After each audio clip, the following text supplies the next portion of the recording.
तो राम राम दोस्तों।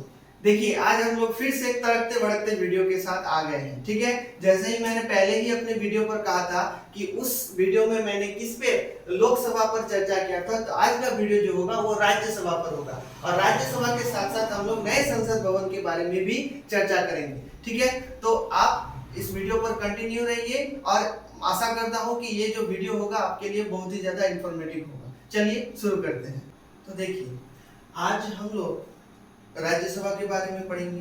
ठीक है, तो हमारा अगला वीडियो जो हुआ था, हमारा अगला वीडियो लोकसभा के बारे में हो गया था। ठीक है, तो अगर आप लोग नहीं देखे तो उस वीडियो को जाके देखिए, तब दोनों में क्या कीजिएगा, लिंक अच्छे से कर पाइएगा। अब देखिए राज्यसभा जो है, राज्यसभा बेसिकली किसको कहा जाता है, भारत का इसको ऊपरी सदन कहा जाता है। ठीक है, भारत एक हम लोगों का, मैंने पहले ही बताया था कि भारत हम लोगों का क्या है, द्विसदनात्मक प्रणाली वाला दो देश है, जिसमें लोकसभा और राज्यसभा दोनों आपस में कार्यरत करते हैं। ठीक है, तो इसमें से जो जो आपका राज्यसभा है, राज्यसभा क्या है, निचली निचली उसको सदन कहा जाता है, और लोकसभा जो है इसे हम लोग जो राज्यसभा जो है उसे हम लोग क्या कहते हैं, ऊपरी प्रतिनिधित्व सदन कहते हैं, और जो लोकसभा है उसे हम लोग निचली सदन कहते हैं। ठीक है, इतना समझ में आ गया। अब देखिए तो राज्यसभा क्यों है और राज्यसभा क्यों काम करता है। देखिए राज्य का प्रतिनिधित्व कौन करता है, जो राज्य का प्रतिनिधित्व करता है वो लोकसभा करता है।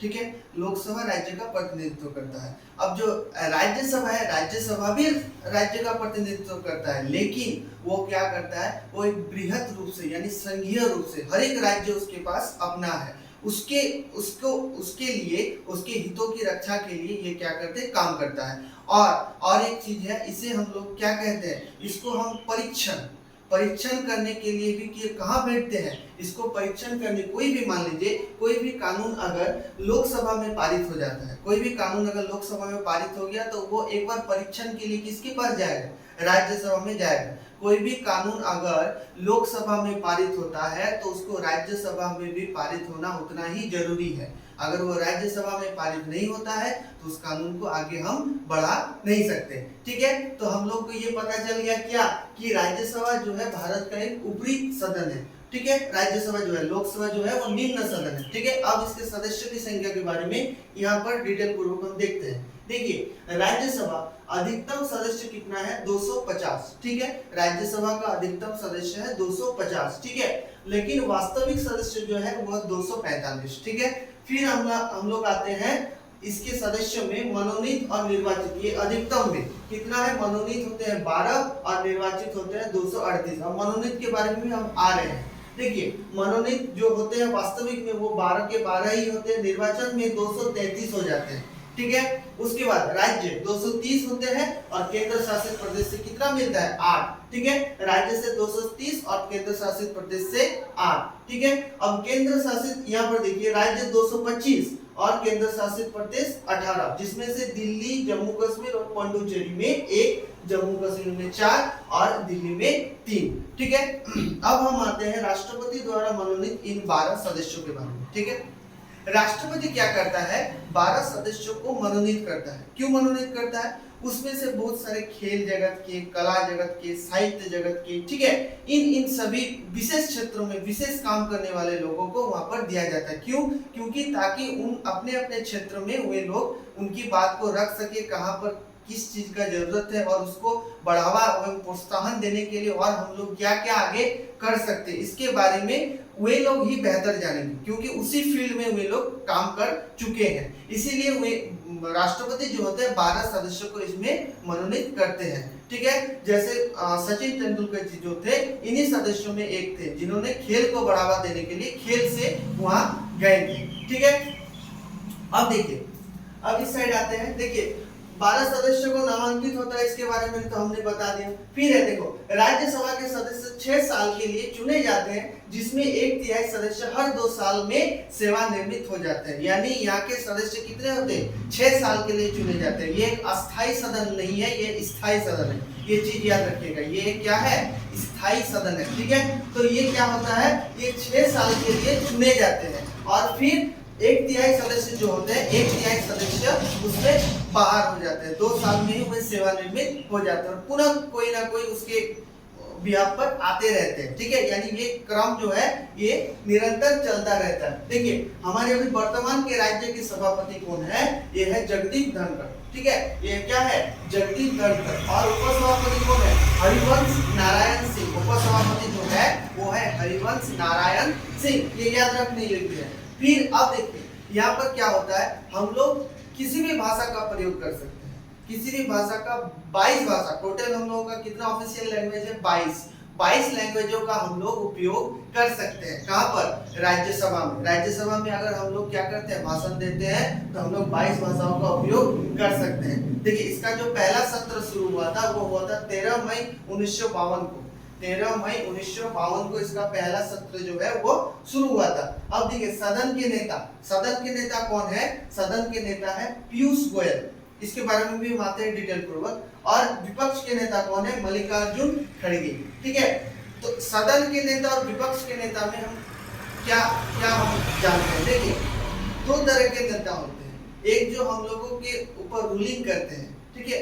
जैसे अभी हम लोग का बीजेपी, भारतीय जनता पार्टी जो है वो क्या है, हम लोगों का रूलिंग पार्टी है।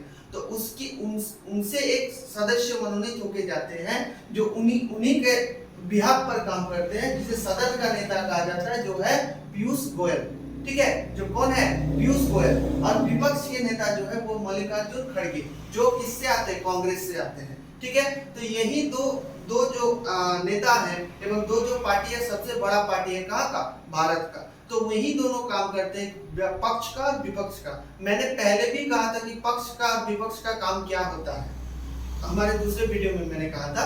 देखिए पक्ष और विपक्ष का काम क्या होता है, जैसे कोई स्त्री सज सवर के और कहीं जाने के लिए तैयार है, ठीक है। अब वो स्त्री क्या करती है, अपने पहले वो रूप सज्जा एकदम सवर के रेडी है, रेडी होने के बाद वो एक बार क्या अपने आईने पर देखेगी। क्यों देखेगी, क्योंकि उनको देखना है कि मैंने जो सजा एवं सवारा अपने आप को वो सही हुआ या नहीं। तो जैसे ही वो आईने पर देखता है तो आईने पर क्या देखता है कि यार यहाँ जो बिंदी लगा हुआ है यहाँ ना होके यहाँ पर लग गया है, ठीक है, यहाँ ना लग के यहाँ पर लग गया है। तो अब क्या होता है, तो उसको किससे पता चला, आईना देख के। अब वो आईना देख के इसको यहाँ से उतार के यहाँ पर उसको सही से लगा लेता है। अब कहता है आहा बड़ी सुंदर मैं दिख रहा हूँ, ऐसा बोल के वो निकल जाती है। तो उसको बताया किसने, उस मिरर ने, ठीक है।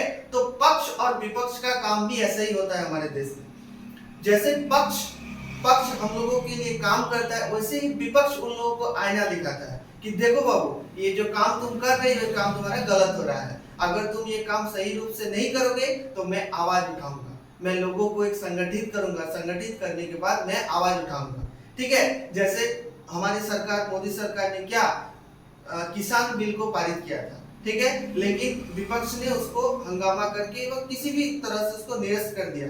लेकिन निरस्त कर दिया क्यों, क्योंकि वो हो सकता है किसी न किसी रूप से वो खराब हो, जनता को लगा होगा कि शायद खराब है, तो इसलिए उसको निरस्त किया गया। तो इस तरह से विपक्ष काम करता है। यानी विपक्ष का काम होता है हमेशा कि पक्ष को टोकते रहना कि देखिए ये काम आपका गलत हो रहा है, ये काम आपका गलत हो रहा है, ठीक है। लेकिन हमारे भारत में ये विडंबना सबसे ज्यादा है कि हर एक काम पर टोका जाता है, हर एक काम पर, चाहे वो देश के हित के लिए भी क्यों ना हो। ऐसा काम होता है कि हमारे सैनिक से ये पूछा जाता है कि आप अपने प्रमाण दीजिए, आपने वो जो काम करके आया वो प्रमाण हमें दीजिए। तो बोलिए सैनिक को अगर हम भरोसा नहीं करते तो देश का हम किस पर भरोसा करेंगे। सैनिक ही जो होते हैं जो देश की रक्षा करते हैं, देश की रक्षा करने के लिए अपने जीवन को निछावर कर देते हैं। और उनसे हम क्या अपेक्षा करते हैं कि आप जो काम करने के लिए जा रहे हैं उसके पीछे पीछे कैमरामैन को दौड़ाइए। जैसे आप किसी को गोली मारिएगा, कोई आतंकवादी को, अरे आतंकवादी गोली हम मार रहे हैं तुमको, कैमरामैन जल्दी फोकस करो। अब कैमरामैन उस पर फोकस करेगा, गोली मारेगा, वो रिकॉर्ड होगा, फिर वो सदन में जाएगा, सदन में एकदम वीडियोग्राफी से देखेगा कि देखिए ये जो आतंकवादी था मैंने ही गोली चला के उसको मारा, तब जाके आप विश्वास कीजिएगा। ये कभी हो सकता है? तो ये हम लोगों का एक विडंबना है। तो चलिए अब आते हैं, देखिए सभा नेता एकल संक्रमणीय मत द्वारा चुने जाते हैं। एकल संक्रमणीय मत क्या होता है? बेसिकली एकल संक्रमणीय मत क्या होता है कि स्पेसिफाइजेशन किसको देना, यानी सबसे पहले आप किसको रैंक वाइज खड़ा करते हैं। जैसे मैं एक खड़ा हो गया तो मुझे रैंक 1 मिला, कोई एक खड़ा हो गया उसे रैंक 2 मिला, तो उस बेसिक पर वोट होता है। एकल संक्रमण पर अगर आपको एक डिटेल्स वीडियो चाहिए तो मैं इसका डिटेल्स वीडियो बना दूंगा, ठीक है।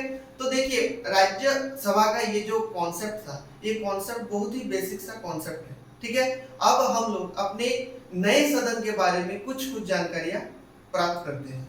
अब हम देखते हैं क्या नए संसद भवन, ठीक है। देखिए नए संसद भवन का जो जरूरत था वो अटल बिहारी वाजपेयी से और पहले से ही जरूरत इसका हो चुका था, ठीक है। मतलब इतना महसूस किया जा रहा था कि नए संसद भवन का जरूरत है। क्यों? क्योंकि तीव्र गति से जो जनसंख्या है वो तीव्र गति से भारत का बढ़ते जा रहा था, और जैसे ही जनसंख्या बढ़ता तो उसमें सदस्यों की संख्या भी बढ़ने की संभावना थी, लेकिन इस पर सरकार का रोक लगने से, यानी पहले हम लोगों का सदस्य संख्या, जैसे मैंने पहले ही बताया था कि सदस्य संख्या पहले किसके जनसंख्या के आधार पर होता था, तो भारत सरकार ने इसको रोक लगा दिया ताकि जनसंख्या प्रोत्साहन की नीति को और बढ़ावा दिया जाए। लेकिन 2026 में फिर से उस नीति मतलब उस चीज में समन होने के बाद अब फिर से हो सकता है कि सदस्यों की संख्या बढ़े।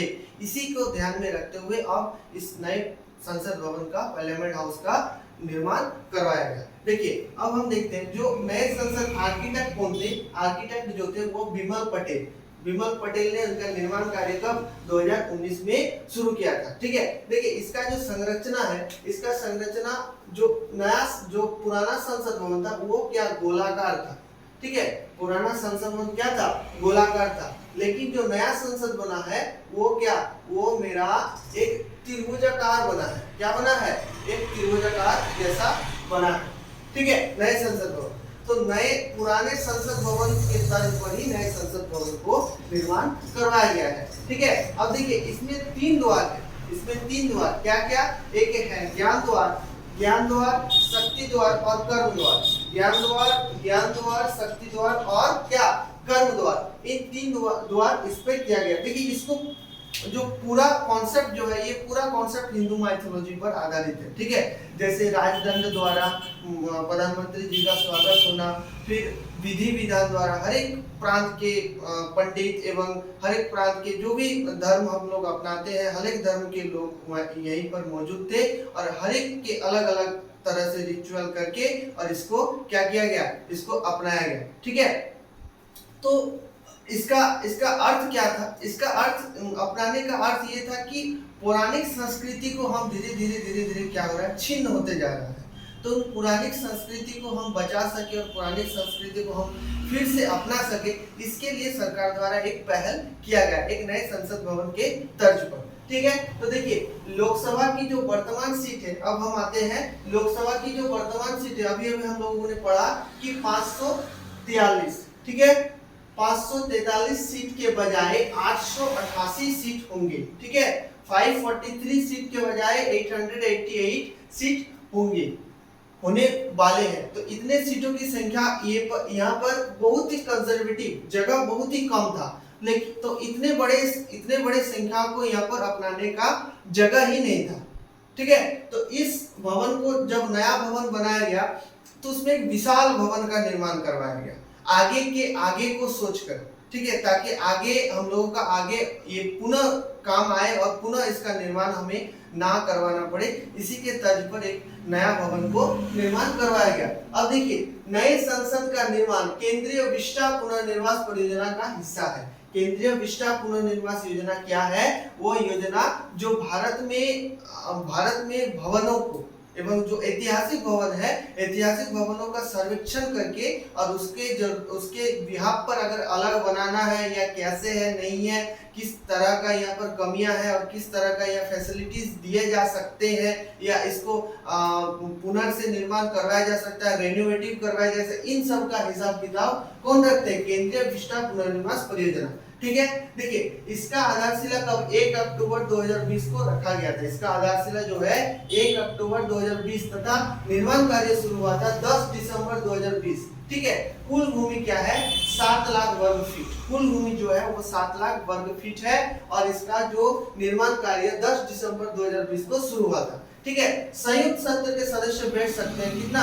1224, ठीक है। 1224 यहाँ पर संयुक्त सदस्य बैठ सकते हैं, यानी राज्यसभा के और लोकसभा के दोनों मिला के एक जगह पर संयुक्त बैठते हैं। कब बैठते हैं? जब किसी बड़े बिल के लिए दोनों की सहमति एक साथ लेने का जरूरत होता है उस समय। अब देखिए, उद्घाटन समारोह 28 मई 2023 में हुआ था। प्रथम सत्र 18 सितंबर 2023 को हुआ। प्रथम सत्र कब हुआ? 18 सितंबर 2023, और इसका उद्घाटन समारोह हुआ था 28 मई 2023 को, ठीक है। और प्रथम सत्र आते ही इन्होंने क्या किया? एक ऐतिहासिक बिल, महिला बिल को पास किया। ये बिल क्या था? ये बिल हर एक क्षेत्र पर महिलाओं का आरक्षण था, ठीक है। क्यों? क्योंकि भारत क्या, हर एक विश्व का हर एक देश एक पुरुष प्रधान देश होते जा रहा है, ठीक है। तो हम लोग महिलाओं को हम किसी काम को करने के लिए देते ही नहीं है। कोई बच्चे को अगर आप मान लीजिए कोई काम करने के लिए देते ही नहीं है, पहले ही हम बोल देते हैं कि देखिए ये बच्चा जो है, ये बच्चा काम कर ही नहीं सकता है, ये काम कर ही नहीं सकता। अरे उसको पहले काम तो सौंपो, काम सौंपने के बाद उस काम को करके दिखाओ कि ये काम कैसे होता है। अगर फिर भी वो ना कर पाए तब उसे कहोगे कि नहीं बाबू तुम ये काम नहीं कर सकते। हम महिलाओं को सब पहले ही मान लेते कि ये काम जो है महिलाएं नहीं कर सकते। महिलाओं के हाथ पर तुम चाबी तो दो, चाबी देने के बाद देखो कि हाँ वो काम कर पा रहा है नहीं। अगर नहीं कर पा रहा तब तुम बोल सकते हो कि हाँ महिलाएं जो है काम नहीं कर पा रहा। लेकिन हमारे सरकार जो है ये एक अच्छा काम किए, जो क्या, महिला आरक्षण बिल पारित हुआ। इसका सपना जो राजीव गांधी ही देखे थे, लेकिन किसी प्रकार से हुए मतलब सीटों के आवंटन पर फंस गए थे, इसीलिए क्या हुआ, ये बिल को सही ढंग से पारित नहीं कर पाए, ठीक है। हम देखिए पहले ही बताए थे कि जब तक सरकार बहुमत में कोई देश का आता नहीं है तब तक किसी भी देश का विकास नहीं हो सकता। क्यों? क्योंकि अगर बहुमत सरकार नहीं रहा तो उसको हमेशा ये भय सताते रहेगा कि मुझे कभी ना कभी ये सीट छोड़ के मुझे जाना पड़ेगा, ठीक है। और बहुमत सरकार अगर ना आए तो भी क्या होता है, तो एक और मुद्दा ये रहता है कि हर एक मंत्री, मैंने अपना पार्टी का गठन किया, मैं जीत नहीं पाया, दूसरे पार्टी से सहयोग लेके 3-4 पार्टी से सहयोग लेके सीट बढ़ा लिया, बढ़ाने के बाद और सदन में जाके मैंने कहा कि देखिए मेरा जो सीट इतना ज्यादा है तो मैं ही क्या करूंगा, अब मैं ही प्रधानमंत्री बनूंगा। प्रधानमंत्री बन जाएंगे, सब कुछ हो जाएगा। लेकिन जब भी कोई बिल का कोई भी चीज जब एकदम दिल ठोक के अगर कहें कि नहीं मैं इसको करूंगा तो वो कर नहीं सकता। क्यों? ये जो पार्टियां हैं, ये पार्टियां अड़ंगा लगाएंगी। अगर हिंदू के बिहाफ पर कोई काम कर रहे तो हो सकता है कि मुस्लिम पार्टी अड़ंगा लगाए। अगर ईसाई के बिहाफ पर काम कर रहे तो हो सकता है हिंदू मुस्लिम दोनों मिलके कोई अड़ंगा लगाए। तो जो पार्टी होते हैं, पार्टी को हमेशा ये कोशिश करना चाहिए कि गठबंधन सरकार ना करे। गठबंधन सरकार पता है जो खाना पूर्ति का सरकार होता है, मतलब उसको खाना खिलाने में ही पूरा जीवन भर चला जाएगा, तो बाकी काम कैसे करेगा। मेरे एक परिवार में 10 सदस्य है, 10 सदस्य में एक सदस्य हम काम करते हैं और बाकी सदस्य हाँ हाँ हाँ हाँ करके देखते हैं कि कब आएंगे मम्मी या पापा और मेरे मुंह पर ठूसेंगे। तो मैं आऊंगा काम करके और सब खाना तो उन्हीं सबको देना पड़ेगा कि ले बाबू खाओ, ले बाबू खाओ। तो बाकी जनों को हम कैसे देख पाएंगे। तो यही होता है किसके साथ, यही होता है गठबंधन सरकार के साथ। क्या लगता है तुमको जो भारत गठबंधन इंडिया गठबंधन जो बना वो क्या चल पाएगा? अगर चला भी बाबू तो उस प्रकार का सरकार नहीं होगा, एक अस्थिर सरकार होगा। और साथ ही साथ क्या होगा, ये भारत को उस तीव्र गति से आगे बढ़ा नहीं पाएगा, ठीक है। तो चलिए आज की वीडियो यहीं पर समाप्त करते हैं और आशा करते हैं कि आप लोगों को अच्छा लगा होगा। और अगर अच्छा लगे तो वीडियो को लाइक कीजिए, चैनल को सब्सक्राइब कीजिए और नए नए वीडियो हम लाएंगे। और कमेंट कीजिए कि किस टॉपिक पर आपको वीडियो चाहिए। जिस टॉपिक पर आपको वीडियो चाहिए उसी टॉपिक पर हम बृहद रूप से वीडियो लाएंगे, ताकि आप लोगों को समझने में एकदम किसी भी प्रकार का कोई दिक्कत ना हो। तब तक के लिए जय श्री राम।